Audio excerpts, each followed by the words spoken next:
Here we go.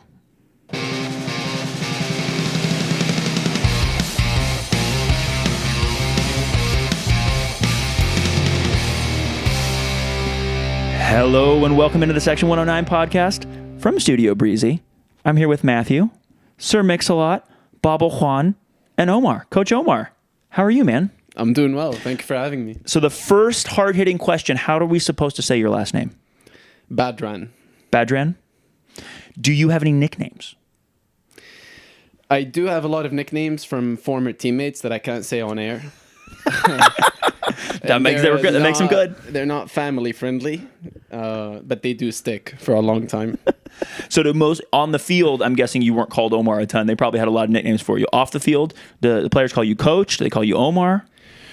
Yeah, it varies. It varies, especially in the college setting. I think the culture in America is to call the coach rather than on a first name basis. And then as you go more into the professional world where it's more personable, players tend to call you by your first name. Nice. That's what I've noticed. What do you like? Omar. You don't love the, hey, Coach. No, because the second you start to attach your identity based on your position, it starts to affect your thinking. It affects your mindset. So your identity is not your role. It's not your job. It's not your title. It's your behavior, your day-to-day life, what you bring to work on a daily basis. So I am who I am. I'm not my title. I understand now why he's here. Yep. One sentence. I think everybody just got it. Omar, take us back to your to the beginning of your soccer journey. So where did you grow up? When did you start playing? Kind of take us through Your family, all Yeah. the things. Yeah, so I was born and raised in Lebanon. I was born into a soccer family. My grandfather played for the national team, World Cup qualifiers. My uncles played pro. So I come from a very soccer-oriented background. And then at the age of 16, 17, I went to the United Kingdom. And over there, I did my undergraduate degree in exercise and sports science. And over there, I turned pro. So I started in the Northwest Counties, which was the semi-pro league, and then worked my way up from there. And then after that, I became sort of a journeyman. I played in Norway, Italy, which was really fascinating. And then Saudi Arabia for about 3 years. And then I came to the US about 5 years ago. Did 2 master's degrees in sports management and executive coaching. Oh, wow. Just casually, two masters. Yeah, well, it was not easy. I'll tell you that. I wasn't the most academically bright student, but I was curious. So that's my strength as a coach. Is I'm just curious. I want to learn. I want to get better. And then I did my coaching licenses and met some fantastic people along the way. And I would say my career really started when I became a coach. That's when I started to figure out who I really was and what I can contribute. So what are some of the clubs you played for? And what position were you? Yeah, so I in England, it was for Stalybridge Celtic and Curzon Ashton. And I was a goalkeeper. So I had a big mouth. Hence why a lot of the nicknames I had can't be said on air. Okay, I see now. I held people accountable. Let's just put it that way. That's the most politically correct way I can put it. Yeah, and then when in Italy, I was training with Hermes Fulgoni, who is the goalkeeper coach who discovered Buffon, Gianluigi Buffon, became goalkeeper coach for the Japanese national team.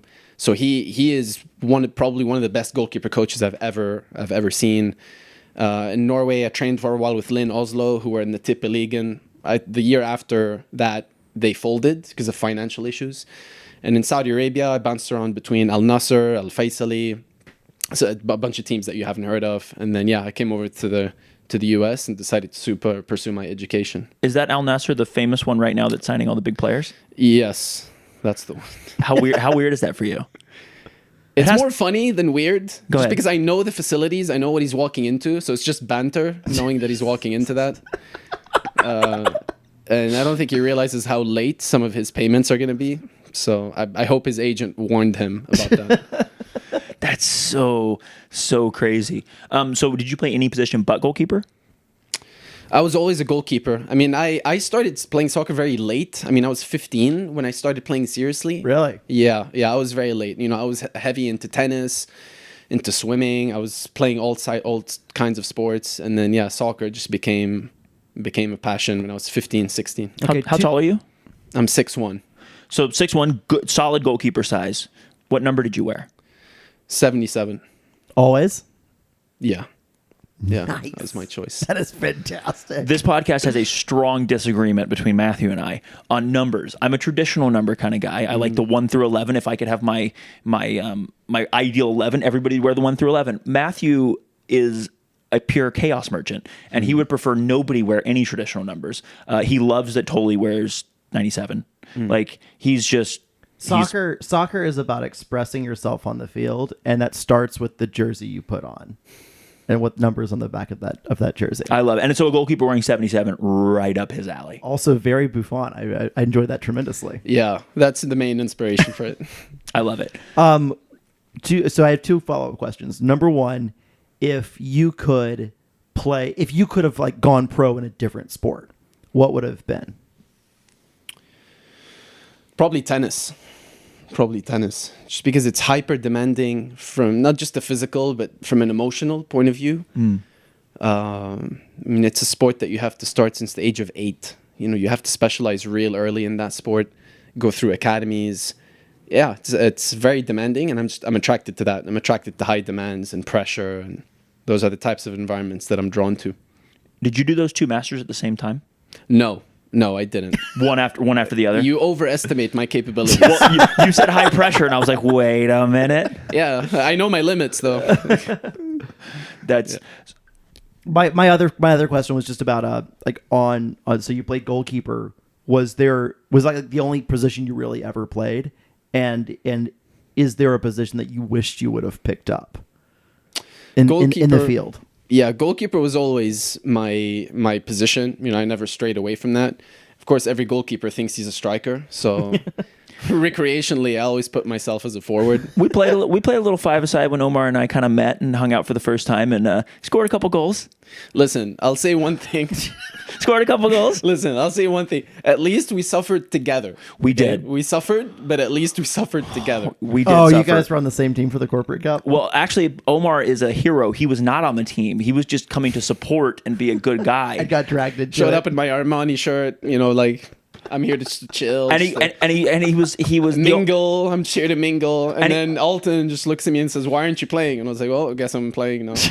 He said no about 6 times in a row to like different, and then he was like, he gave out the ultimate, like, well, man, I don't have shoes. If you guys can find me some shoes, I'd play, but I don't have shoes. And that was the wrong thing to say. We found some shoes. That's a rookie mistake right there. It took like 3 different people, but we found him some shoes. No, I was happy to play. I had fun. I just wish we won more. So it was one of my favorite things, and Omar and I, we don't know each other super well yet, but you can see the competitive fire in, you know, like people who compete at a high level. In my experience, they all have that same thing, and most of them really struggle to play. Like, it's either just for fun walking around, or it's hard, I gotta win. Like the middle ground, they kind of, I think the rest of the world lives in, and one of the reasons, like, I will never achieve like one of the and athletic gifts and whatever else, like the highest sporting pinnacles, is I don't have that drive to, like, you know, the competitive drive. But you see that in like former pros, where you can just catch little glimpses of it. You're like, man, you know, that little mistake, you're not forgiving yourself. Like, you know, X, Y, and Z. Yeah, I think you have to be able to do 2 things at once, especially when you're in a team sport. You know, unlike tennis or golf, where you only have to worry about yourself, you kind of have to hold 2 opposite ideas at the same time. So, for example, being humble, knowing that you can always be better, you can always improve, you can always give more, there's always something to improve, and being hyper confident at the same time. So most people make the mistake of choosing one or the other. They ask themselves, should I be humble today? Should I be confident? You got to be both. Or being ruthless, but also showing forgiveness and compassion. So it's that hard balance of being a goalkeeper, even an outfielder or a captain or a leader. That's a lesson I had to learn real quick, is you have to hold 2 opposite opinions at the same time, which is not easy. It's not easy at all. Transitioning to coaching, when you were transitioning from player to coach, how did that transition happen? And was that all deliberate, or did you kind of fall into it? I never thought I would be a coach. Never. Because being an athlete is a very selfish pursuit, because you have to worry about yourself all the time, your body, your mind. You have to say no There's so many people that invite you out to social gatherings. It's very selfish. It's a very insular, small world. But as a coach, it's the polar opposite. You have to be selfless. You have to care about others. You're responsible for others. You're responsible for 25 young men on the team. So that was the biggest transition, is the shift in mindset from being inward to outward, and then just being curious. You know, I don't think as a player I was as curious as I wanted to be, because I had tunnel vision. It was all about winning, being competitive, being the best version of myself. But as a coach, it's a complete 180. It's a complete 180. The same amount of dedication and drive, but what you're focusing on is literally not you. It's everyone except for yourself. Yeah, it's a totally different point of view. Was that hard to learn? No, because I had fantastic mentors. You know, it's that simple. I had, when I was a player, I saw amazing coaches, you know, Raul Canida in Al Nassr, Hermes Fulgoni in Italy. I had Craig Ellison in the UK, who played at the highest level in England. I had fantastic mentors. So I learned at a young age what leadership looks like and what type of leader I wanted to be. So I've had to borrow a little bit from everybody and to personalize my own leadership profile. There are very, very few new good ideas. So you got to beg, borrow, and steal. Something I believe very strongly in. You got to learn from others. 100%. Where'd you do your coaching badges? I did them all in the US. Yeah. That's so not only a tiring pursuit, an expensive pursuit. very expensive. Yeah, absolutely. But the connections you make are invaluable. You know, I have another mentor on there who was my instructor, and we still talk, 4 years later. And he's the chief technical officer at U.S. Soccer, so he's with the national team all the time. Like, just the depth of knowledge he has, his curiosity, his willingness to help people, it blows my mind. And like, if I can be somewhere close to him, then it's mission accomplished for me. So I've been very lucky. I've been surrounded by good people. Where was your first coaching gig? Wow, first coaching gig. I'm trying to think. It was Queen City. It was actually with Chris. It was at Queen City Mutiny. We were coaching teenagers, like 14-year-olds, 15-year-olds together. In Charlotte? In Charlotte. What year was this roughly? Around 2017, I want to say. Yeah. This was when I first came to the US, like straight off the plane. I got in. And yeah, I was his assistant coach there. And were you in the middle of doing your coaching badges and your master's degree? Yeah. So you were very busy, but you're like, oh, I'll pick up a coaching gig here. Now, so you said he was the head coach and you were the assistant coach? Yeah, for the 05s. So who were the U15s at the time. How was that experience? Yeah, I just couldn't believe how lucky I was to work with someone with Chris. Like, he's an exceptional coach, but he's also like an amazing person. And it's so rare to have both. Usually you have an incompetent nice guy or a competent jerk, right? Mm-hmm, totally. It's usually how it goes. But, to find someone who has both, it was eye-opening. And I'm like, if I can be half the coach that Chris is, I'll be happy. Then I will have achieved my goals in my coaching career. And you didn't know him before you started that job? No. Did he quickly try to explain expected goals to you? Very quickly. I think I learned more about expected goals before I learned his name. It's like, hey, do you want to go out for a beer? Sure. It just goes, oh, expected goals. So the position of the shot is really important. I was like, my name is Omar. How are you? That's beautiful. How do you feel about video analysis? Is that something you do at all? It's crucial. It's crucial. I don't think you can compete at a high level. I don't think you can achieve growth, which is ultimately the performance. Like you hear a lot about high performance cultures. I don't believe in that. I believe in high growth cultures. I don't think you can grow without video analysis. So for anyone who may not know, how does video analysis work in coaching soccer players and coaching soccer teams? I think this is more down to opinion. I'm of the opinion that you have to go by the 80-20 rule. I spoke to a lot of neuroscientists because neuroscientists know how the brain works. They know what's the best environment to learn. And they say usually the 80-20 rule is the best way to go, where 80% of what you show them is reinforcing good behavior and 20% is the corrective behavior that you need changed. And they generally try to stay away from the sandwich where you go positive, negative, positive, because it confuses people. And they're like, well, are you complimenting me or are you criticizing me? And like, people don't know what to feel in that moment. So me personally, again, it's just based on opinion. I'm sure someone smarter than me has a better insight, but I try to stay away from the sandwich model as much as possible. Now, if you're doing video analysis, and this podcast is nothing if not super nerdy, is it mostly video analysis on like, here's a shot of the whole field from one of those, green cams that shoots the whole field. Here's what we're looking at. This is good. This is bad. Or is it more like, hey, individual player here, we're looking at only you on, like, how does how does that break down? Yeah, the best way I can explain it is by quoting Mourinho. He used to say, I don't coach football players, I coach football teams. So, because every movement from one player depends on what someone else is doing. It depends on where the opponent is. It depends on who's making the run. It depends on what your teammate is doing. So when a player says, what am I supposed to do when I get the ball here? I'm like, well, it depends. Where's the number 10? Where's the number 6? What's their body shape like? Where are they looking? What's the level of pressure from the opposition? So context is king. So it all depends on context. So anytime you're doing video analysis, it's always best to go from a team perspective rather than telling a player what they should do in a binary black and white situation, if that makes sense. Sure. So, and is video analysis something I'm just super curious about? Is it something that is every week there's going to be a few sessions where there's video shown? Is it every few weeks? Is it after every game? Like, how often is it? Every week. You do opposition scouting, and then you do a performance analysis of your own game. Again, Chris is the expert in this, on performance analysis. I'm more of an expert on team cultures, interpersonal group dynamics, leadership, and that's 90% of the reason I was brought into CFC. So let's get to some of that. You said, and I'm going to butcher what you said, so please correct me. It's not about high achieving; it's about high growth. Correct. Like, can you dig a little deeper on that? Yeah, I mean,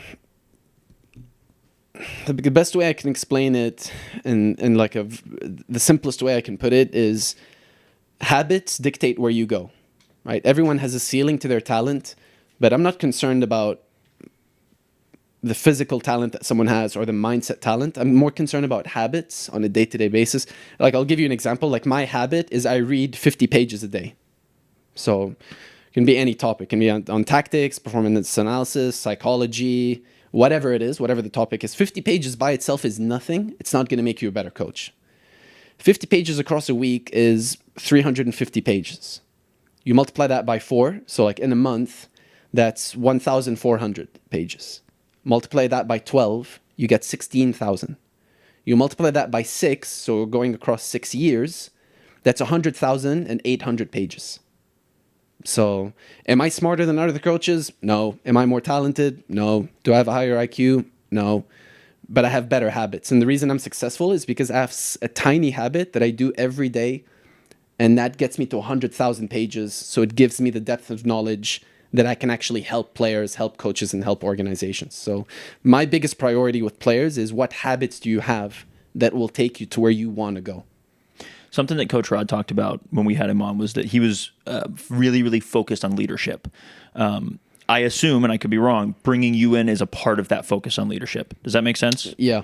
What does your week look like? I realize you've just arrived a few weeks ago. It's not like you've been here a long time, but what does your coaching responsibilities look like, and what does your week look like? How does it break down? Well, most of the time is spent observing and listening. Generally, it takes me between 3 and 4 months to get all the data that I need, both qualitative and quantitative. Like, I have players and coaches fill out surveys on measuring the culture. What's the criteria for success? How are we defining success? How does the organizational leadership behave? What's the management of the players like? How much of it is aggressive, no nonsense, win at all cost, and how much of it is based on looking after people's mental health or whatever? Because attention is finite. Like, attention is the most valuable currency you have. Really, it's more important than time, because you are the sum of what you focus on. So I spent the first 3 to 4 months observing and just listening to people, watching training sessions, watching body language, and then testing assumptions. So I can pull a player aside and ask, hey, what does the coaching staff value most? Give me your top 3. And then I can see, okay, does that mesh with what Rod is trying, with Rod's message, with Chris's message, Juan's, Jordan's, and everyone else. So my job is to dig deep the first 3 to 4 months. The worst thing that I can do is to give recommendations or interpretations before I've fully observed. because we've all been there. We've all given advice to people before we know the full story, the full Sure. picture. We're all guilty of that, including myself. So it's really important that I don't open my mouth before I've done my homework and my due diligence. So 3 months is basically going to take you to the end of October, where, hopefully when November 1 comes around, we've got one more game than the final. Hopefully, right? So how do you square like this intense looking into the club and the team with the off season, like literally around the corner when you get to that like kind of 3-4 months time frame? Can you elaborate a little bit more? Just like, are you digging down on, transitioning from this group into essentially picking the next group, and obviously there's the dynamics of who's going to have their options renewed, who's going to say thank you for your service, but we're going to go in a different direction, that type of deal, and then like how do you like gel all of that down right at a critical point where we start making decisions to prepare for like what we're looking for the next year's group? Yeah, no, that's $1 million question, and I can't really give an answer until I know how much are the principles being applied. We have something called, like in my line of work, we have something called taken for granted assumptions. So, for example, if you're the CEO of a company and you say, I don't know, hard work is really important for you. The mistake that most leaders make is they don't re-emphasize and over-communicate and reinforce that message. So if you mention a message once a month, as an employee, it tells me that message is not that important to you. But the best leaders I've worked for, man, I'll tell you something. The frequency of the message is more important than the message itself. So every week, my coach would tell me, you're gonna, I can't say this on camera, but like you're gonna die for me. You're like, there's no non-negotiable. You have to be holding people accountable. You've got to be ruthless. And he said this to me every week. So there was no confusion. There was no open interpretation about what he was asking for. Players need guidance. Employees need guidance. They need clarity more than anything else. I can get on board with any principles, any philosophy. I love Rod's philosophy. I love the team's philosophy. My job is to measure what is clear and what is unclear. So there is no right or wrong. There's clear and there's uncertainty. I absolutely love that. The other thing I love is that when we interviewed Chris the first time, we asked Chris, like, what's the ideal way to play football or whatever else. He said, I don't know. He said, I don't really care. And we were like, well, what do you mean? And I'm paraphrasing here. And he said, Rod's principles, my job is to make whatever Rod wants to do more effective and better. So if Rod wants to play like this, then my job is to analyze the data and help coach and help make us better at whatever Rod wants to do. It doesn't matter what I want to do. My job is to make Rod's philosophy more, which is just hearing you say it's like a different side of the same coin, I think, which is like everybody's in alignment on making whatever the vision is, whatever the leadership is, whatever the direction we're going. It's not about what you think is right, and you can correct me if you think I'm misinterpreting this, but it's not what you think is right. It's not what Chris thinks is right. It's that whatever we're doing all together, and we're doing it in the best way possible. Clear about what you want, flexible about how you're going to get there. Those are the two key sentences. You have to be clear about what you're demanding from the players, what you want from the coaching staff, and extremely flexible about how we're going to get there, because there's a million ways to win. There's a million ways to have a successful team, successful culture. I'm not going to walk into the team and be like, hey, we need to change A, B, and C, because the team was undefeated before I showed up. So clearly there is a lot that's going right. And, I told the players this yesterday. If anyone here is expendable, it's me. It's really, it's the truth. It's a fact. So my job is to give clarity. It's to test assumptions and see how we can create stronger relationships to get higher standards. So I want to back up a little bit. You coached with Chris on your first coaching. Mm-hmm. How did you end up here? Like, take us through kind of. Yeah, Chris is someone I always considered a friend. So we just stayed in touch. We always talked. He's someone I really look up to. I consider him a mentor. And then after that, I went to coach for UNC Charlotte for the women's team. And then after that, I think I went to Des Moines, Iowa for the USL2 team there. For the Menace? For the Menace. And we made a little trip to the Menace this year. Yeah. That was fun to watch, by the way. It was fun to was be there. fun. It was Yeah. very fun to be there. So yeah. So then after that, and by the way, I left. So yeah, Chattanooga played against Des Moines in the U.S. Open Cup, right? Yes, in Yeah. early April. Yeah. So I was there that previous summer, where I was coaching with the coaching staff. Made there. the PDL final, right? Or They made the semifinal? Central Conference final. Central Conference, yeah, okay. Yeah. And then after that, I went to Loudoun. So yeah, I went to Loudoun, coached there for a while, and then Rod and Chris were with CFC. You playing against the Bobcats in Maryland, and I was just around the corner. I was in DC. So yeah, I just met them at their hotel, and we just started talking, and one thing led to another, and here I am. Had you met Rod before? Yeah, I worked for Rod actually at Stumptown in North Carolina. Dumptown. Yeah, you've been through a few different iconic shit shows in Stumptown. You learn a lot. You learn a lot from those experiences. You know, you learn what is present, but you also learn what's absent. And one of the hardest things about my job is you have to see what's absent more than anything. So, yeah. So what part of the Stumptown season were you working? Were you working there? Their very first season. So when it was like their infancy, it was their inaugural season when they finished third in the league, I think. Oh, so you were there for the spring portion. Correct. And then Chris came in for the fall portion. Yeah. But you guys didn't actually overlap for We that. overlapped for about 4 weeks.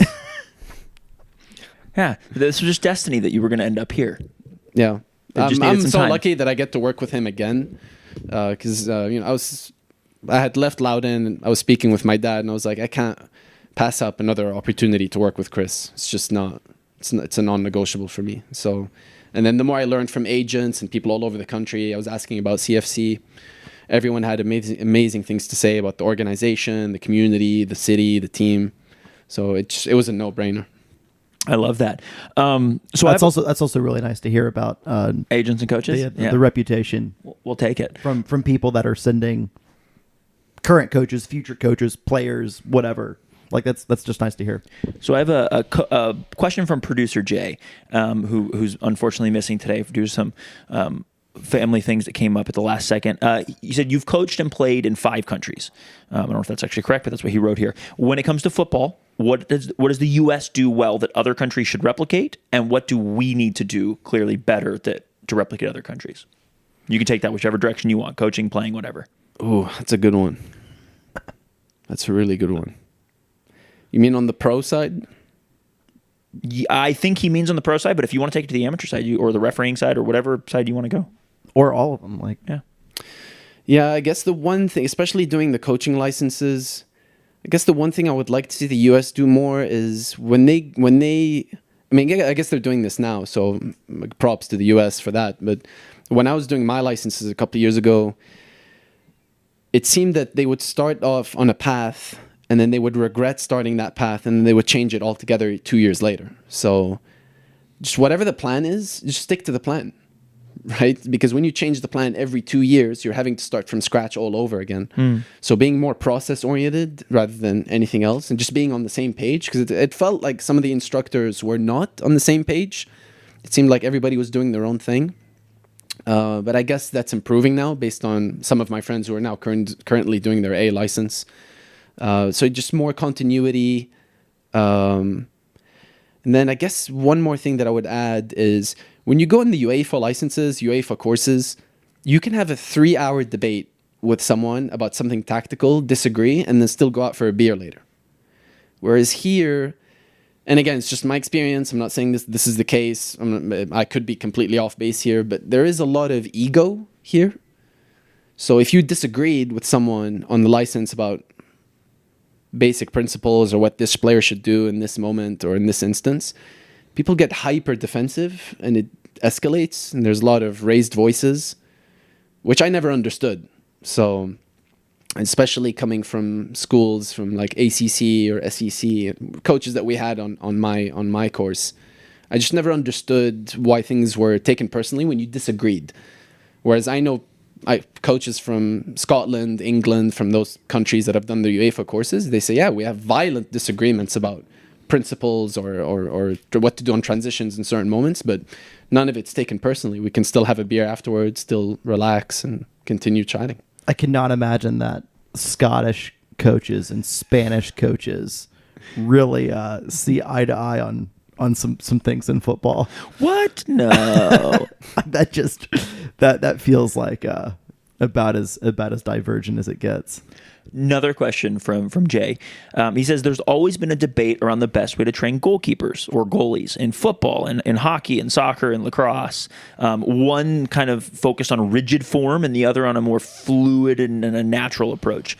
Where do you have opinions on that as a coach or as a player? I think training has to look like the game. So it has to replicate what the game will look like. Now, how much of it is technical and how much of it is testing your decision making? That's the $1 million question. And at the pro level, it tends to be an even split. How much do you do technical work and how much of it is testing your positioning, your decision making? You know, how fast do you come off your line or do you stay on your line? What are the cues you're looking for? It varies from team to team and it varies on the demands of the team. You know, if you're playing a possession game with a high line, your goalkeeper needs to be a sweeper. You need to defend 50 yards of space in front of you. So that's very different from a team that plays in a low block and you have to save shots from outside the box. So it really depends on the game model, what the head coach is looking for, and that will determine what that training looks like generally. What kind of goalkeeper were you? What kind of goal? I liked the ball at my feet. I like taking risks. I like megging strikers. At the price of giving my head coach a heart attack, I'm a risk taker. You would be what Jurgen Klopp called, well, that's what you get when you have a Brazilian keeper. Yeah, well, in my case, a Saudi keeper. Yeah. No, I love being part of the build-up. I love passing, but I also love shot stopping. I love saving penalties, and I actually love dealing with crosses. I just love that part of the game. Some goalkeepers hate it because they know they're going to get hurt. There's going to be elbows flying, but that's just part of the game that I was really drawn to. Sweeper keeper a little bit too? Yeah. Like running out and taking the risk, trying to get there before the striker gets there? Love it. And then, slip a comment as I kick the ball as hard as possible. And into the parking lot. Into the or into the stadium, into the fans, depending if it's a home game or an away game. Yes. Determines like what kind of shape you put on that ball. How much venom goes in that kick is determined by whether it's home or away. Absolutely. Let's transition to some miscellaneous questions. First impressions of Chattanooga when you got here. Had you been here before now? Never been here before. You didn't come on the road trip that Stumptown in that spring season played? Here? No, I actually did not travel on away games because I was doing my masters. So I just assumed because Stumptown didn't have any money. You're a bad firing shots at a club that doesn't exist anymore. You're a bad guy, Matthew. Yeah. All right, R.I.P. Stumptown. What would you be if you weren't a pro soccer coach?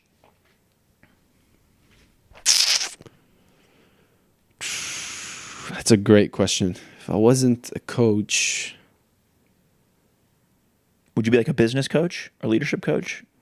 yeah, because I did like some work for like Bank of America clients and executive coaching. So yeah, I would probably do that. How do you feel about jean jackets? Jean jackets. Yeah. Never worn them. So no, I'm agnostic on jean jackets. So it's not a yay or nay. It's not, no experience, so no opinion. None. What would you name a boat if you had one? Black Wolf. Love it. I love it. What's the best purchase you've made in the last year of $100 or less? Just make it accessible. That's been like the most positive thing in your life. I'll give you an example. I have a $18 mouse that I went from using a touchpad on my laptop to having a physical mouse, and it is such a game changer. And it's less than $20. It's been so good. Do you have a purchase in the last year that sticks out to you? Yes, I bought. I don't know what you call them in English, but it's like the thing that covers your eyes when you sleep. A sleep mask. A sleep mask. You see, yeah. So that helps me a lot because I'm the type of guy that even if there's a little bit of sunlight or light in the room, it disrupts my sleep. So that's probably been the most. Is it a weighted one? Is it padded? Anything special about it? No, it just blocks out everything. Gotcha. Yeah. They have ones that are have padded gel around them now. I mean, they've gotten really advanced with. They bother me, so I don't use them. But I've seen people who say they're helpful, like you say that it's a game changer for sleep. Mm-hmm. What percentage of the game do you think is mental and what percentage is physical for a player? I think you're missing a few categories in there. Hell yeah. Redefine the question. Let's go. So, I think there's like 6 or 7. There's physical, there's psychological, there's tactical, there's technical, there's social, there's cognitive. And the cognitive is the decision-making part, which, for Rod is exceptionally important, right? Decision-making. Like these 6 categories are unbelievably important. And I think how much emphasis or weight you put to whichever category depends on the situation. So like, let's say if the team is nervous, if momentum is going against us, if, it's that situation, maybe the social part is most important. Like who's the galvanizer on the team? Who's the tenacious one? Who's going to be the one that has the scorched earth mentality, like us against the world? And then when it's, let's say, 0-0 and it's a tight game, maybe the cognitive side is most important because you need that one pass to unlock the opponent. And then in a penalty shootout, I think the psychological is the most important. And that's something that I've done a lot of presentations on penalty shootouts and how to win them. There's nothing in life that guarantees success, but you can boost your chances of winning. So there's definitely ways to do that on penalty shootouts. Are you willing to share some of those things on the podcast? Yeah. Well, one thing is the time it takes. So the time between the whistle of the ref and your movement towards the ball.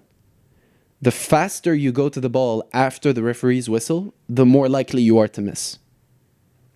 And there's a correlation with that. In the last 100 years, they looked at penalty kicks. That's why England are the absolute worst when it comes to penalties. But I'm not even bantering anyone. Like it is because it bears out in the data. Because England, their average of time between the whistle of the referee and the movement towards the ball is 0.2 seconds. As soon as the whistle blows, they're going. Correct. Now, you look at France, Germany, the Czech Republic, that are historically, they've won much more penalty shootouts. That number goes up to 0.9, 1.2. So it's the pause, it's the breath. Is it a bit of a bell curve where if you wait too long, like the nerves like all of a sudden come back in? Not necessarily, no, because like the wait time doesn't generally go above 1.5 seconds. But England 0.2, and then you see the trajectory of the most successful penalty kicks are the ones that wait the longest. And then there's the amount of steps in the run-up. The most successful, I think, is between 4 and 7 steps statistically. And then there's the more you look at the goalkeeper during the run-up or before the run-up, the more likely you are to miss. So there's just these little things that I can empirically back. There's a lot of data that backs them up. Of course, nothing guarantees success. But if you do your homework and you do it the right way, your chances of winning go up. And then the last thing I'd say is during a penalty shootout, you generally have 4 phases. You have the huddle where the team talks before the penalty shootout. You have the wait on the halfway line. You have when the penalty kick taker walks towards the penalty, and then you have the penalty itself.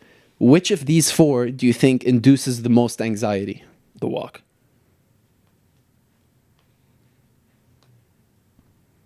I'm going to say being at the halfway line. So it's waiting at the halfway line. Really? So they surveyed about 650 players at the highest level. And the phase that induces the most anxiety is the wait. It's waiting on the halfway line. So if we can give players a coping mechanism, breathing exercises, or talking to each other, whatever that is, there's a million ways to do it. That helps induce the anxiety. Because if you go to the dentist, the waiting in the waiting room is actually more anxiety inducing than being in the chair. So the wait is waiting for your turn or waiting for someone to go is actually the most anxiety inducing. So it's how do you deal with that? Usually the walk up and the penalty itself, of course it's anxious, but it's far less than what the wait does. This is my favorite part of the podcast. Yeah, this is good. It's so good. So it's just, again, we talk about what does it mean to be competitive? And for me, and again, there's a million different definitions, interpretations of what it means to be competitive. But for me, it's about preparation. Are you doing your homework? Are you prepared physically? Are you getting enough hours of sleep? Do you know the roles and responsibilities on the field? Are you holding teammates accountable? It's all preparation. So it's about doing your research, doing your homework, and being curious.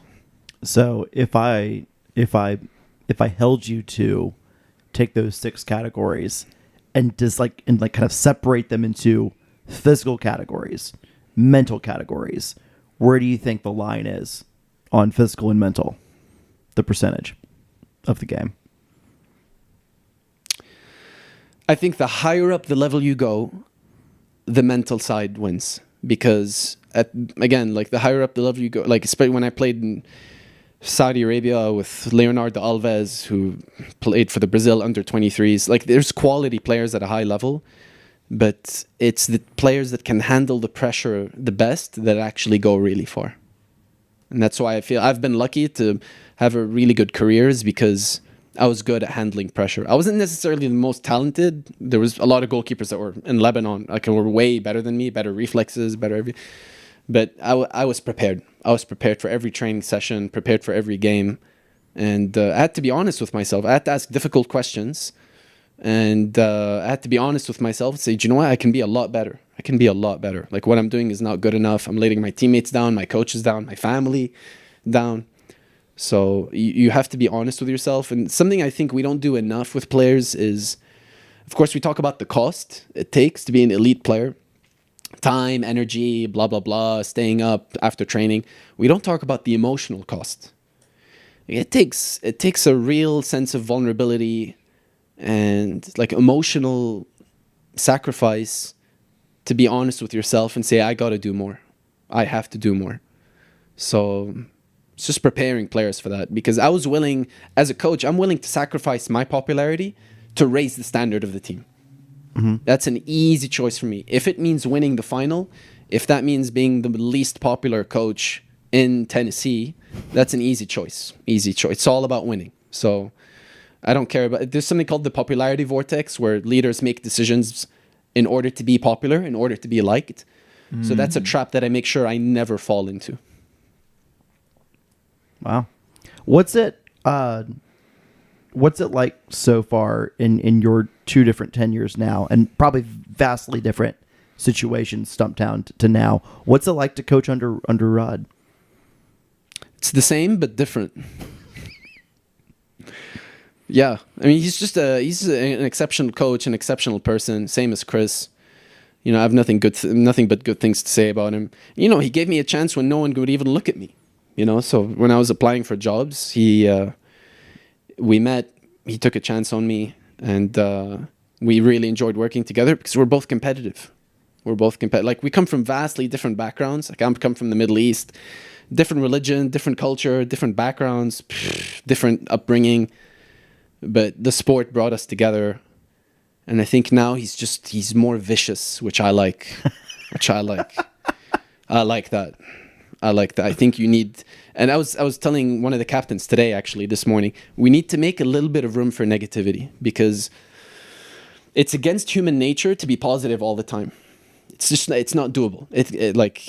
Like when you hear someone say be positive all the time, but that's not how we're wired biologically, right? Biologically, your brain tries to anticipate danger. It worries, as we talked about before the podcast.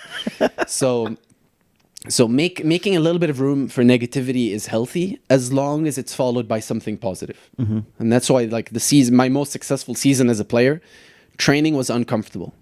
We pushed each other. There was fighting, there was conflict, but it brought everyone's standards up, and we trusted each other. And then after the fighting, it resulted in a hug. It resulted in, hey man, I love you. Let's work together for the team. Let's do what's best for the team. And that's a lesson that I tried to bring into CFC. I think under that calm Rod exterior, the stoic exterior, and you catch it in little glimpses, is someone who's unbelievably competitive, as you have to be. And again, it goes back to balancing 2 opposite ideas at the same time. He's ruthless. He's also compassionate, right? It's this and that. It's not or, it's and. Yeah. It's humble and confident. So I think it's something that Rod and Chris do very well, and that's why I'm really glad to be working for them again, because I can learn a lot from them still. I'm only 33, so I have a lot of room to grow, and I think working with Rod and Chris, and with the player perspective as well, we're so lucky to have the captains we have, People don't talk about that enough, but you can be the best coach in the world. If you don't have the right personnel as far as team leaders go on the team, your job is impossible. It's impossible. So the fact that we have people like Richard, people like Alex, people like Anatoly, people like Gene, it makes your life as a coach so much easier. Perfect. Yeah, I was just going to ask what that captain's group was made up of. I think we all know Richard, and then if people playing close attention would know Alex after that, because he's worn the captain's armband every time Rich has taken it off this season, except for once when Colin wore it when they were both off the field. But how do you get your cardio work in? Do you do any cardio? I'm more of a gym bro. I lift a lot. A gym rat. So Yeah, when you were a player, did you have to do cardio, or because you were a goalkeeper, were you able to get away with just game time cardio and that was enough? Yeah, the fitness is different because like for goalkeepers, the fitness is anaerobic. So it's your body doesn't need the oxygen. So it's just 10, 20 seconds of burst of energy. Sorry, like 45 seconds burst of energy. And then ATP, which is about 10 seconds of burst of energy. Players that are outfielders is more aerobic, where they have to last for a long time. So the training is different for them. So for goalkeepers, it's more power, explosiveness, speed. And for outfield, well, I know outfielders work on their speed as well. But for them, it's more about aerobic capacity and endurance. Gotcha. So how does that? So like nowadays, it just as a coach, like you're mostly just going to the gym and just trying to stay fit and do normal gym things. I try to stay fit. Like I don't like to send players to places I've never been. So I can't ask players, hey, you need to sleep more, you need to look after your body more if I'm not willing to do the same. So I have to practice what I preach. It's personal accountability. And the thing with accountability is that a lot of people don't realize it has 3 layers. So it's not like accountability is one thing. You have personal accountability, so holding yourself to the same standard that you hold others. Like I'm not going to ask Breezy to pick up the cone if I'm not going to pick up the cone either. The second piece is positive accountability, which is really overlooked, and that's holding people accountable for the good things that they're doing. Like, hey, fantastic leadership. Well done on that. Great job on that. That's being noticed. Keep doing it. And then the last piece of accountability is performance accountability, where you hold them accountable for their performance.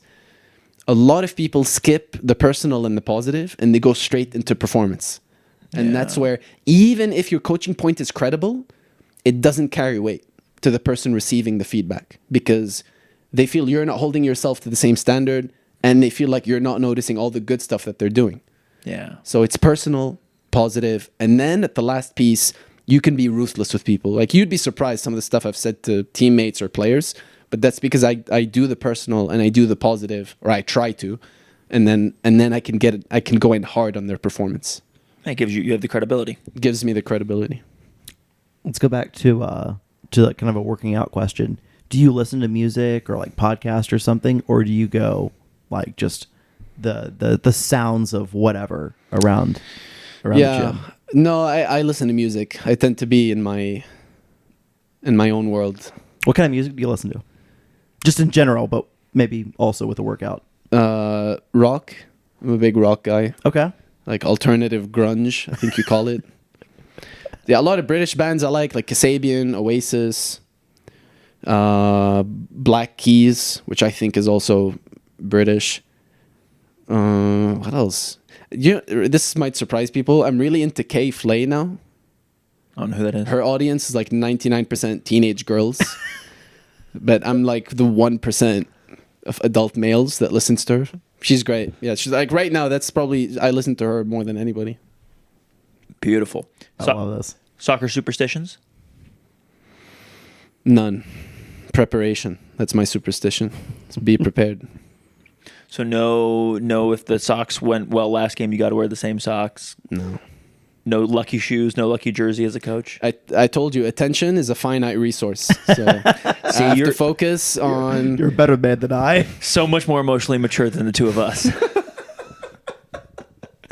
He's gotta burn a jersey because we haven't won the last two games. We wore it. I wore my Pride jersey last night for the second time ever at a game, and it will never get worn in the game again. I mean, like 3 seasons from now, I'll try it again. But we've drawn both games I've worn it. Like I will go back. I have worn the same pair of pants and the same shirt at every single home win win this year, and I might have varied it like once or twice, but basically I've worn the same thing 95% of the. But last night I was like, it's friendly. I'm gonna try this out, see if we can get this bad juju out of here. Nope, didn't work. Do you know what the upside of that is? Is as a coach, that would be hilarious. Like you tell all the players, hey, we got to burn all our stuff, guys. Just get the match out, get the lighter. We're burning all our kit. So now, like, that jersey is now relegated to non-game day wearing. I can't wear it on game day. I wore the white jersey for the first time because I think we had drawn. I think it was like the Club de Leon game that we drew, and I think I was wearing navy that night. And I was like, all right, well, I got to switch this up now. And I wore white for LA Force for the double headers, for the Michigan Stars game, the Independent Cup game, the Savannah Clovers game.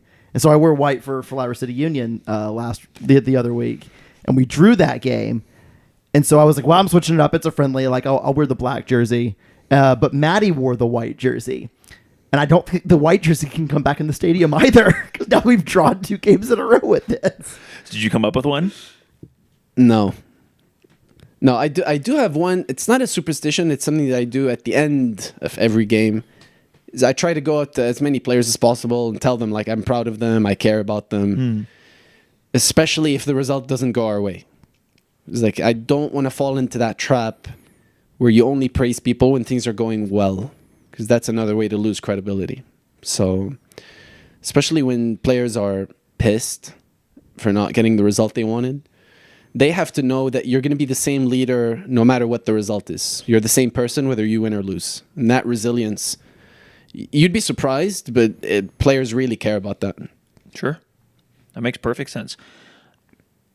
If there was a movie made about your life, who would you want to play you?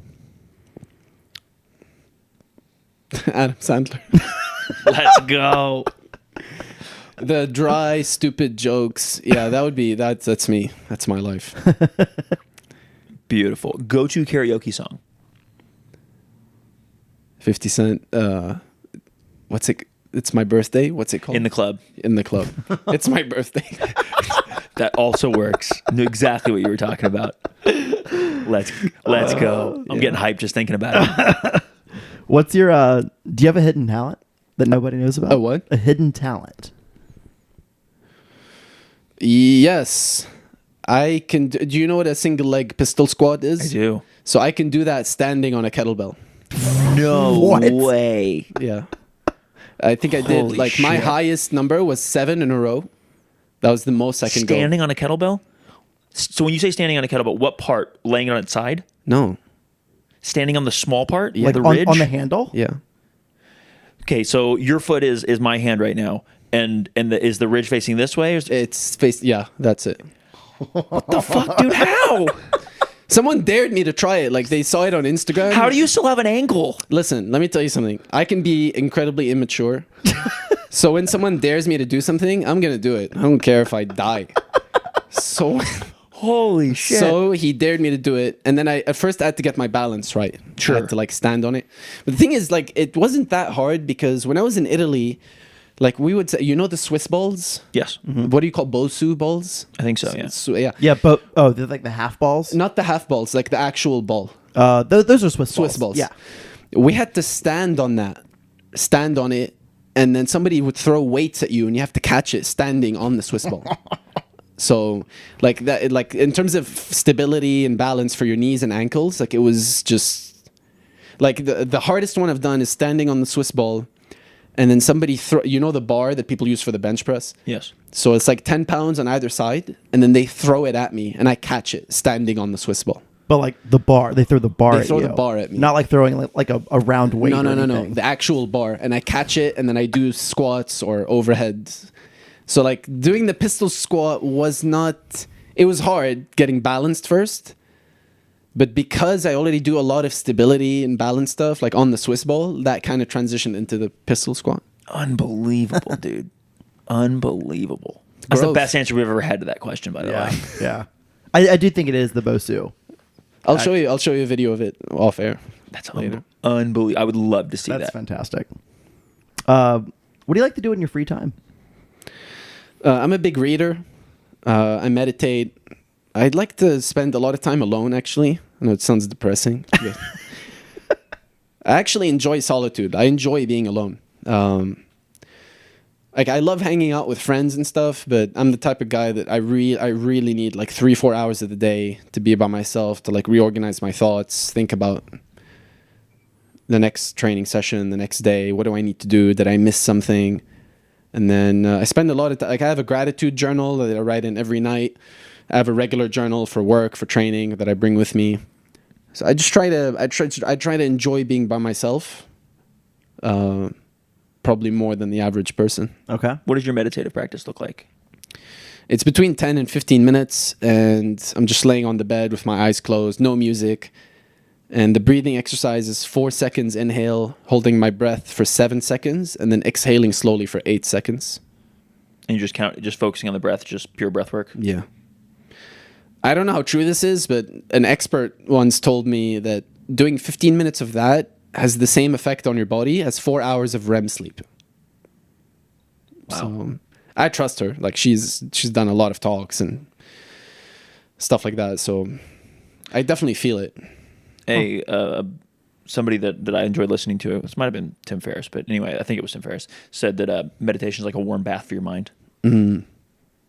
I take cold showers in the morning, so Every morning? not every morning, but some mornings I take really cold showers. I just become more productive. Like it's a real wake up call taking a cold shower. Yeah. Is there any like criteria that, like, when you wake up you're like, today's a cold shower day, or is it just like how you wake up, or whatever the day has planned for you? Good question. I think a lot of it is affected by my quality of sleep.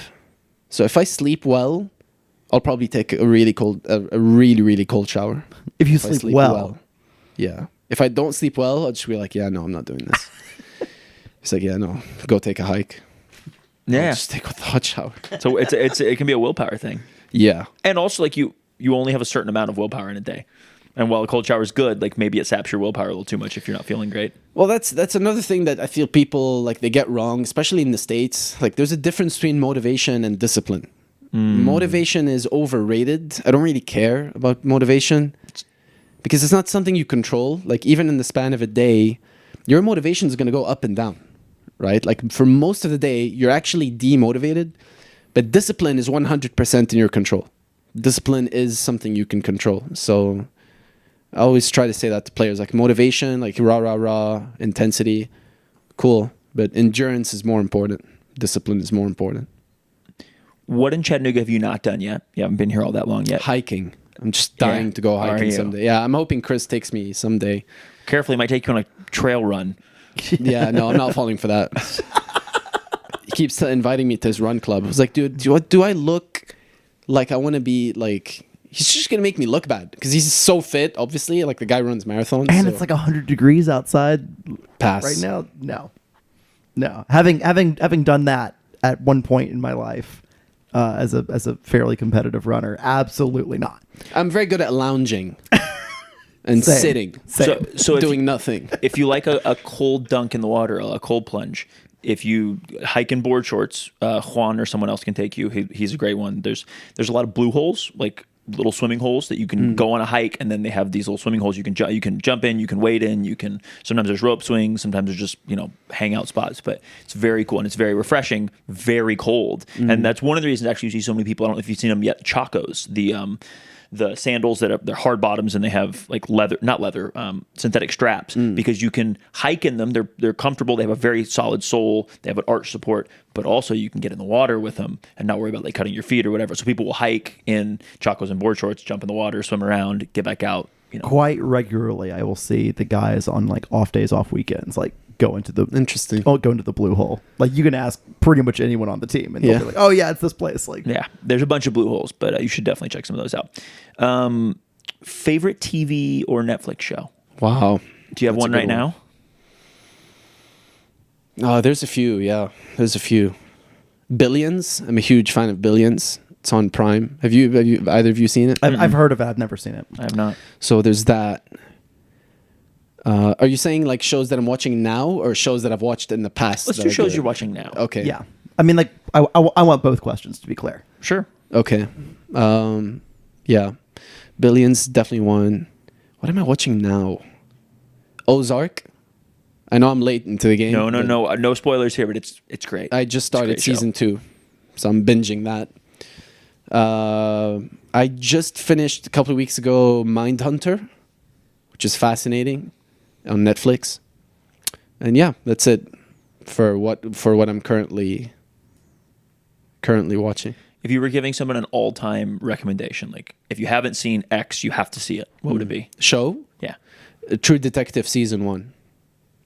There's not a better TV show on planet Earth. It's with Matthew McConaughey and Woody Harrelson. But yeah, so every season is like different scenes, different characters. So like, but True Detective season 1, Okay. for me is the greatest television show ever. I love it. Matthew, take us through some soccer coach banter questions. So we all know that Chris is an incredibly fit, long distance, masterful runner. But is he the fastest, like the quickest coach on the team? Over a short distance, 50 yards. I'm pretty fast on short distances. As a goalkeeper, it's kind of like that's all we train. Yeah. Is 10, like 15, 20 yard sprint. I don't know if I'm faster than him. I really, there's no way to measure that. Well, there is a way to measure yes, it. there is a way to measure this. Let's set it up. Listen, but I need to emphasize this. Like if Chris is a cheetah, I'm a koala bear. I enjoy sitting like a sloth, doing nothing, and that's why being a goalkeeper is great. 98% of the game, I'm a koala. John Burke last night. Right. Just hanging out. Yeah. We were trying to get someone from the sideline to bring him a chair, but they wouldn't bring him a chair during the game. Could have used it. Yeah. So I love Berkey. He's a fantastic goalkeeper. Great guy. Like second choice goalkeepers don't get enough credit, I feel, because without them you can't have a training session. Yeah. So like if you have a second choice guy, and I've seen this all throughout my career. Second choice or third choice goalkeepers being pouty, self-pity, not bringing the standard high. But to have a second choice goalkeeper that's that invested, it just raises the level of everyone on the team. And I remember Pep Guardiola, he gave an interview, I forgot on what show, but somebody asked him like, who is the most valuable person on the team in training? And he said Scott Carson, who's the third choice goalkeeper, hasn't played a single minute. And they asked him why. Everybody was expecting him to say Kevin De Bruyne, Haaland. He goes, because he raises the standards, he reminds people to work hard, and he brings himself to work every single day. So when Ederson needs a rest, and then the second choice keeper and the third choice goalkeeper are doing a 7-a-side game, they need everyone to be on point. Like everyone matters, and that's what Burke brings to the team. I love that. Best dressed coach off the field. So on game day, I've noticed you guys were all dressing alike. It's very professional and adorable. Yeah. But best dressed coach away from the field. Jordan. Yeah. I think I know the answer to this, but were you a trash talker in your playing days? Yes. Did you have any particular go-tos? Maybe it was subject matter or type of thing that you like to... Depends on the opponent, especially if I know they're better than me. I tend to go in harder. Try to get them off their game. Sometimes I wasn't so successful. Sometimes I had to eat my words pretty quickly. But yeah, I talk on penalties. Oh my God, I've never lost a penalty shootout in my life. Whether it's youth, amateur, pro, never lost a PK. Obviously, you need your teammates to win penalty shootouts. Yeah. But some of the stuff I would say, I can't repeat what I said here. But I hate losing. I just hate losing. So there was no way I was going to let you be comfortable. Referees hated me as well, especially on penalties. Yeah. So, and by the way, I will say one thing about penalties during the game, and I would encourage anyone listening to this podcast to look this up. But there was a game between Man United and Aston Villa. Bruno was taking a penalty in the 90th minute. Scores 0-0. So he's got the penalty now to win the game. Bruno is surrounded by 7 Aston Villa players. 7. And then you have Emiliano Martinez, who's a wild boy, who's an amazing penalty kick saver. He's going up to Bruno, he's talking to him, he goes, I know you don't want to take this. I know you want Ronaldo to take this penalty. So just give him the ball. Why are you taking this penalty? So those 7 players completely on top of him. None of the United players were protecting Bruno from that. And then he completely misses the goal. I remember this. I remember this play. And then you look at Liverpool, how they handle penalty during the game. When Salah takes a penalty, Jordan Henderson is his bodyguard. If you wanted to talk to Salah, you're not going to get within 5 yards of him. Jordan Henderson stands on the penalty spot, pushes people away, grabs the goalkeeper by the chest, pushes them back to the goal, puts pressure on the referee. They protect their penalty kick takers. And again, we talk about how much of it is psychological and mental. In those situations, it is more psychological and social than anything else. There was that I think that like a different player taking the ball and holding it for a minute before giving it to the kick taker became popular about 2 years ago. Yeah. And I remember CFC did it. Richard took the ball, and we'd never seen it before. Like Richard grabbed the ball and like went to the penalty spot, and we were like, "What is going on?" And then he handed it to Marcus, and it was one of those things where it's like, "Oh, like that was the first time." Not the first time I'd seen it, but the first time I'd seen like. We just took a direct play out of and like watched it live without like the TV cameras doing whatever, like just seeing it all happening in front of us. And it was like the week before. I want to say it was that same one you're talking about with Bruno Fernandes. Like I want to say it was around that same time period, and it was just like, oh, this is like guys making a plan ahead of time, right? It's not like the moment preparation. It's preparation. And we did that at Loudon. Yeah, Panos, who's now playing for Phoenix Rising, tremendous player. But he came up to me one day. He goes, "Hey, like, what do you think of?" Because Zach Ryan was the penalty kick taker, designated PK taker, and Panos was like, "What if I take the ball and I let them like trash talk me and like gang up on me, and then at the last second I give it to Zach?" And I was like, "That is brilliant. Do it." And we did it. We did that. We did that against Oakland Roots. Panos took the ball away, started hounding him, hounding the ref, the goalkeeper. He's a really good goalkeeper, by the way, that guy. He came up to us, started talking to Panos and stuff, and then he just gave the ball to Zach. And everyone was like, "Oh, shit." Yeah, And then Zach hammered it in the bottom corner. But yeah, like preparation matters. Like that's how you determine if someone is competitive. It's how prepared they are. It's not how loud they shout or how fast they run. What's the weirdest thing that an opposing player has ever told you on the field, like, or trash talked to you on the field? that you can repeat. Like the There's a weird, lot. weird. I can't mention this. Yeah. Yeah, that one doesn't get as many responses as we'd like because it seems like guys get real aggressive with those. We'll pivot to food questions here. Okay. What about an opposing coach? Last night, Or you know,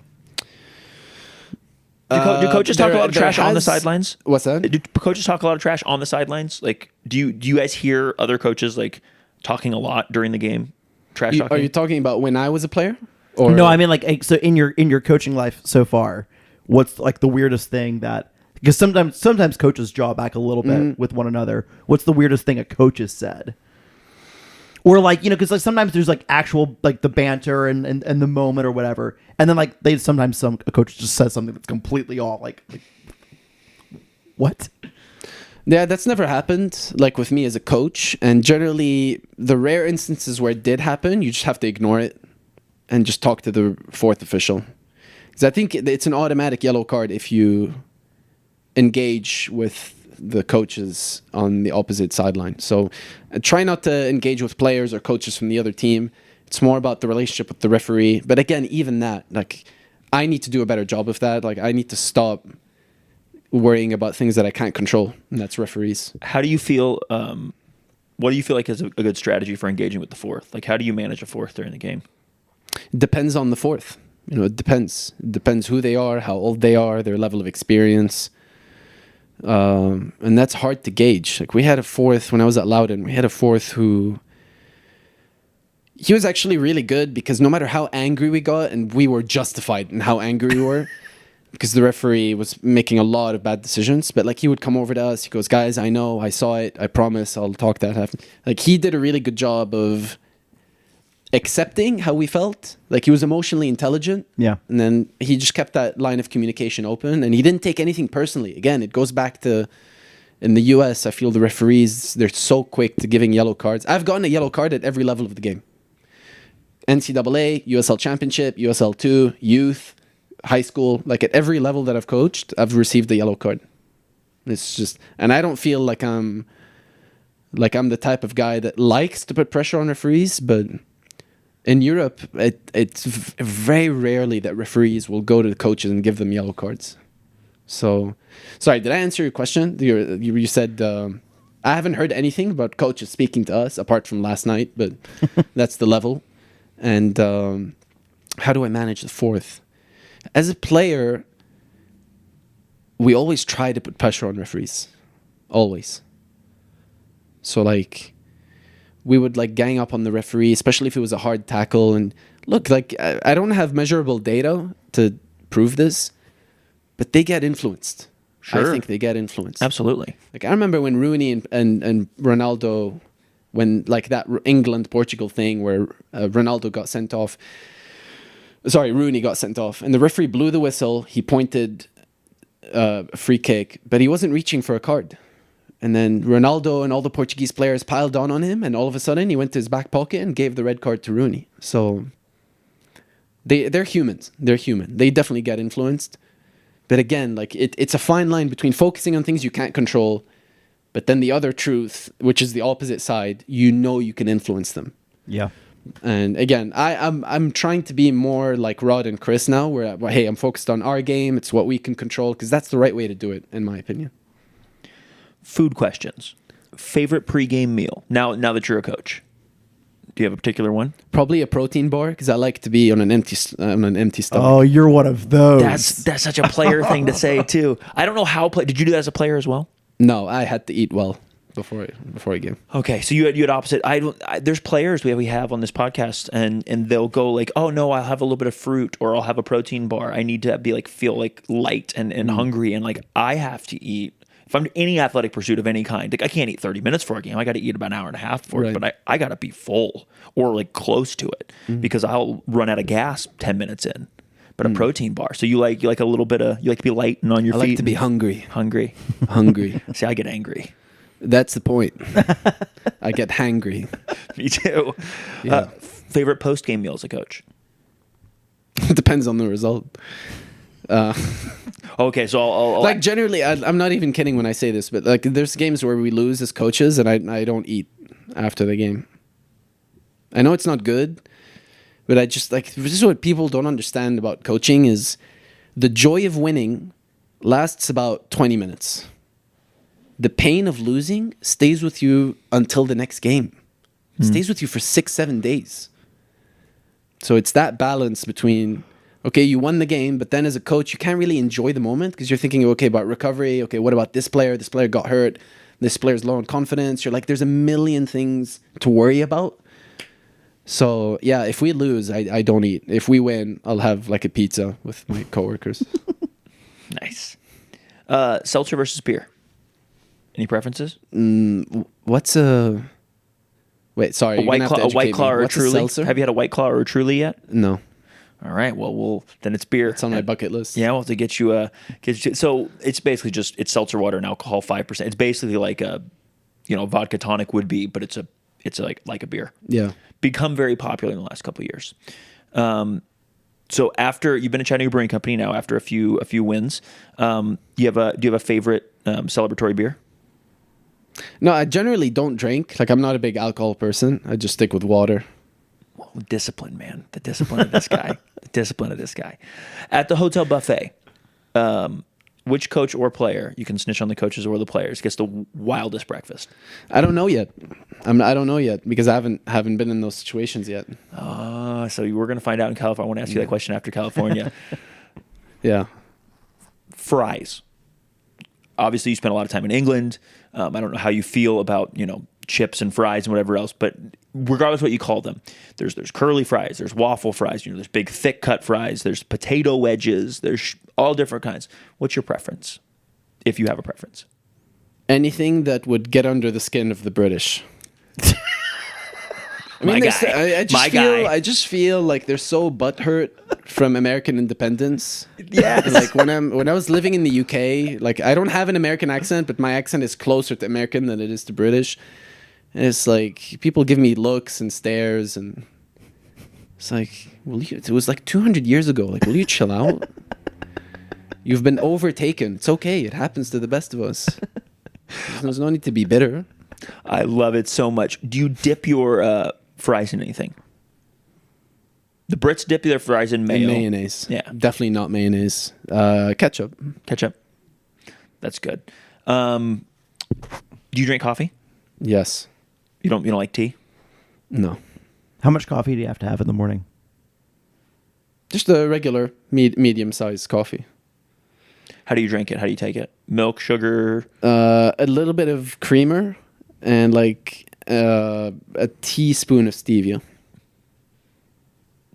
How do you feel about pineapple on pizza? Never tried it. That was not what I was expecting. Never tried it. Pizza is my guilty meal. Like that's the meal that I love the most. So, but I've never had pineapple on it. What do you normally order for pizza? Just a cheese pizza. From where? You've only been here like a month or whatever. But Yeah. like, from where? So over here, obviously Papa John's is the one after the game that we have. That was pretty good actually last night. And then the second one is Domino's. But I need to try more of the local. I mean, you've got one local right stuff. right down the street from you, from your place. What's it called? Pizza Bros. Oh, I tried that one as well. Yeah. That was good. I customized my pizza there. Hey. So I got like what was it? Feta cheese with pepperoni. No, it was good. It was great. Nice. I'll definitely go back there. If you get a burger, what kind of cheese do you get? Swiss. Yes. Toppings on a My guy. burger. This is gonna sound weird, but I like pickles on my Okay. burger. What else? Like if you have your ideal burger, Yeah. what are you getting on it? And what temperature? You mean how Yeah. how are you getting it cooked? Yeah. Medium rare. That's how I like it. Medium rare. And yeah, just a pickle, tomato, Swiss cheese. For me, the deal breaker is the bread. It's the bun. Ooh, what do you like? I don't know how to articulate it in English. I don't know. Just like soft, warm, not like crunchy. I don't like that. Okay, sounds like a brioche bun to me, like a bigger, thicker, like Yes. softer. That's the word I was pillowy looking for. Brioche. Yeah. Yeah. Hot dogs. Do you? I haven't had one in many years. Okay, so this podcast has some me in particular. I have some takes on podcasts, and podcasts. Excuse me, I have that too on hot dogs. So Americans have a really particular take on hot dogs, meaning like I think everybody grew up having hot dogs at some point, and so the hot dogs are like. I put mayonnaise on my hot dogs. It's not the only thing. Gross. It's not the only thing I put on my hot dogs. Sometimes I do only put mayonnaise just to troll people. But I like ketchup. I like mayo, and I like mustard on my hot dog altogether. And I like an all beef dog in a potato bun. That's what I like. But a lot of people think that's sacrilege. Do you have preferences on how to get a hot dog? Ketchup and mustard.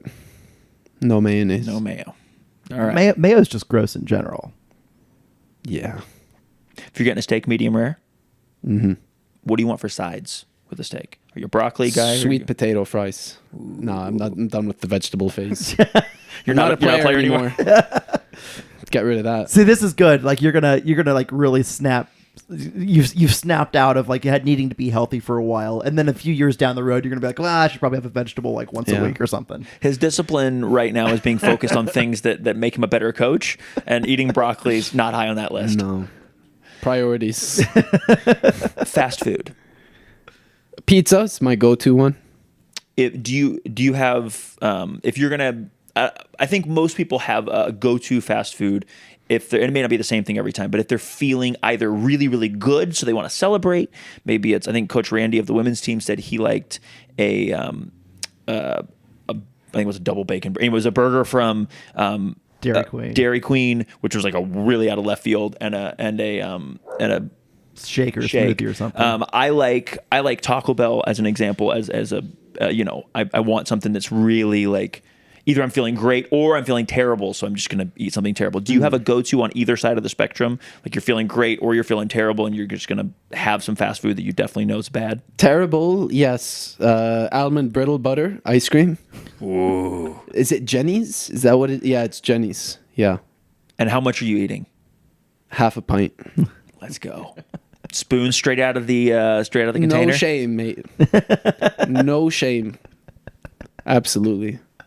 So after a loss, if you're really in your feels, you might dig into some ice cream. Oh my god, man! There was this game for Loudon that we lost against Indy 11. Like we're winning 1-0. We're absolutely smashing them to bits. And then one of our Zach Ryan, the guy I mentioned earlier about the penalty, he struck a ball. It must have been 35 yards out. Like it was from downtown LA. He hit it. It hit the crossbar, bounced a yard inside the goal and back out. And the referee didn't give it. And then Indy 11 go back and they scored 2 goals against us. I'll tell you what, man. That game, I went full pint. Full pint. Yeah. I get it. So you're of Saudi descent, right? But born in Lebanon? Lebanese descent. So I was born and raised in Lebanon. With parents who are Lebanese. But I got Saudi Arabian citizenship later. Okay. While you were playing there? Yeah. Okay. So what is, and you can pick where quote unquote home is for this question. What is a food you miss most from home? So that could be Lebanon, that could be your time spent in Saudi Arabia, that could even be your time spent in England. Like, do you have a thing that, now that you're here in the States, that you really miss food wise? Yeah. In Saudi Arabia, there's a dish called shakshuka. I'll show you a picture of it. I have it on my phone, but it's absolutely delicious. So that's the first thing that pops in my head. And then in Lebanon, there's something called lahma bajin. So it's like dough bread, like a thin layer of bread with meat and spices and a little bit of like green pepper chopped up into tiny pieces, folded in. And it's like warm and mushy. Yeah. I'm getting hungry right now thinking about that. What's the best Lebanese restaurant? Like, is there a Lebanese restaurant in Chattanooga that you found? No, but there was a really good one in Des Moines, Iowa when I was there. Really? Yeah, Open Sesame, it's called. So if you're ever in Des Moines, Iowa, Open Sesame is one of the best Lebanese restaurants I've been to in the U.S. Wow. Yeah. I wish I don't even know if, yeah, we definitely don't have a Lebanese restaurant here that I know of. And I don't know that we have anything like within close driving distance. Yeah, approaching like. So I think I told you my dad grew up part of his life in Lebanon, and then my grandmother always made dishes from there at like family gatherings, even though they're not Lebanese. Like that was just a part of like their family culture, and so she'd make tabbouleh and just a million different things, right? And unfortunately, none of all of my aunts can make like one dish or another, but they can't do a full meal. But she still does, and so like when I go, the only like food I guess that I was regularly exposed to that wasn't like just classic American food growing up was Lebanese food. So if we find a good Lebanese restaurant, or we're told there's a good Lebanese restaurant, that is like one of my first places that I want to go. Yeah, Lebanese honestly, cuisine it's the only thing we're good at, like as a people, is food. But you're so good at it. When it comes to running a country or basic human compassion, or the food is the only good thing we specialize in. But it's unbelievable. There's a comedian who has a joke that says like the worst countries, the worse the country is at treating their women or their people, the better the food is. He's like, and that's interesting. He just names all these countries, and he's like, the countries where we give like the most rights, he's like terrible at food. He's like, I'm not saying this is right. I'm just saying there's a correlation. Yeah, see, like Norway, that's a good example of Norway, because like Norway has the best like human rights record ever, or like one of the best, and like their food is terrible. You know what? You might be onto something. Yeah, but how do you square that with like, I don't know, France or Italy? If you've been to France or Italy, they don't treat their women well. I guess this is the part of the podcast that's getting cut out. Especially if we sign French players. Yeah, no, it's just, and it's also just a joke, so it doesn't perfectly go. But there's a little kernel of truth to some of that. Do you have a specialty meal that you cook? So if you're having people over, or you're trying to impress somebody, or maybe it's a comfort meal for you, do you have a thing that you're good at cooking that you like to cook? Yeah, I have this thing. My ex-girlfriend taught me. She's Mexican. She taught me how to. So like, you know the chorizo, and then so that you cut it up into pieces. And then nachos, just regular nachos that you break, and you also turn it into tiny little pieces. You mix them together. And then what's the green salsa? Mm-hmm. You put that in there as well. So you put it on a frying pan, mash it up until it's like a big blob. And then you put that on the side. And then I think it's sour cream that you put right next to it. So it's like a warm dish, but the sour cream is really cold. Yeah. So they like complement each other. That's probably the thing I'm best at in cooking. Eat with a spoon in, and then dip it in the sour cream. Yeah. Is there something that you've always wanted to cook, and have never really like maybe mastered, or have just want to see someone that's better at it than you like learn from? Or Chris's banana bread. I would love to learn how to do that. He's never made me banana bread. This guy. We'll have to get Chris on here and yell at him about not cooking us some banana bread. My mom, when I was growing up, made banana bread, and I haven't had, you say that I haven't had banana bread in forever. Now I'm getting so hungry. I've got a couple bananas in the freezer that are starting to get to the point, and it's about to be time to make some banana bread. And yeah, we're getting pretty close, and I'm very excited. Omar, thank you for joining us today. Is there anything you would like to leave the listeners with? Maybe a place to follow you on social media? Is there anything we didn't ask you about that you were hoping we'd ask about? No, I just I appreciate all the support from you guys, from all the fans. And the truth is, we need the fans. We need you. We need you guys. So the more present, the more vocal you are in the stadium, the more chance we're gonna have at winning. So our success is your success. Awesome. Are you on social media at all? No. Smarter for you. On Twitter. Yeah, you have my handle. And I'm not on Twitter, but I logged into the pod account because I was told you were on Twitter to reach out to you. To hassle people. Yeah. No, that's Matthew's domain is the Twitter domain. So we'll if the people want to follow you, they can find you on Twitter. Thank you. We will see you in about 10 days from this recording at Finley Stadium, and then those of us in Macon, California, will see you after that. Brilliant. Everybody, thank you for listening. Catch you later. Peace.